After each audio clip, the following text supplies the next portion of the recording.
السلام علیکم دوستو، آج میں آپ کے لیے ایک ایسی ویڈیو لے کر آیا ہوں جو صرف ایک کہانی نہیں بلکہ برِ صغیر کی موسیقی کا ایک خاموش سچ ہے۔ اکثر آپ نے سنا ہوگا کہ لتا منگیشکر اور نور جہاں کے درمیان لڑائی ہوئی تھی، لیکن کیا یہ واقعہ سچ ہے یا پھر یہ سب لوگوں اور میڈیا کی بنائی ہوئی کہانی ہے؟ آج ہم جانیں گے کہ یہ بات کہاں سے شروع ہوئی اور حقیقت میں دونوں عظیم آوازوں کے درمیان کیا رشتہ تھا۔ 1940 کی دہائی میں جب بمبئی کی فلم اسٹوڈیو عروج پر تھے، ہر طرف ایک ہی نام گونجتا تھا، نور جہاں۔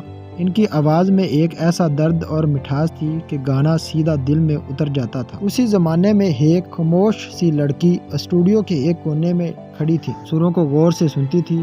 یہ تھی لتا منگیشکر، کم گو، محنتی اور خوابوں سے بھری ہوئی۔ پھر آیا 1947۔ تقسیم ہند نے صرف زمین نہیں بانٹی بلکہ فنکاروں کی دنیا بدل ڈالی۔ نور جہاں پاکستان آ گئی اور بمبئی کے اسٹوڈیو میں ایک خاموش خلا پیدا ہو گیا۔ اسی خلا میں لتا منگیشکر کی آواز ابھری، شروع میں آہستہ، پھر ایک کے بعد ایک گانا۔ پھر دیکھتے ہی دیکھتے لتا منگیشکر بھارتی فلم موسیقی کی پہچان بن گئی۔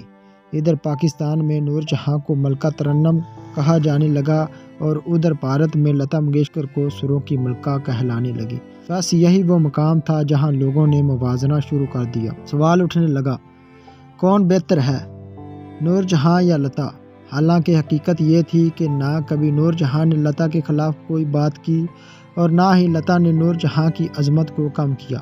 لتا منگیشکر نے ایک موقع پر کہا، نور جہاں کی آواز قدرت کا تحفہ ہے، اور نور جہاں نے مانا، لتا سروں میں محنت اور ضبط کی مثال ہے۔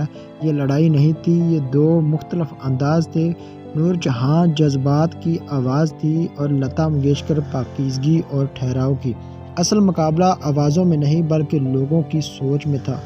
آج جب ہم پیچھے مڑ کر دیکھتے ہیں تو یہ سمجھ آتا ہے کہ برِ صغیر خوش نصیب تھا کہ اسے دو ملکہ ترنم نصیب ہوئی۔ نہ کوئی ہاری نہ کوئی جیتی، جیت صرف موسیقی کی ہوئی۔ دوستو، ملتے ہیں کسی اور ویڈیو میں، تب تک کے لیے اللہ حافظ۔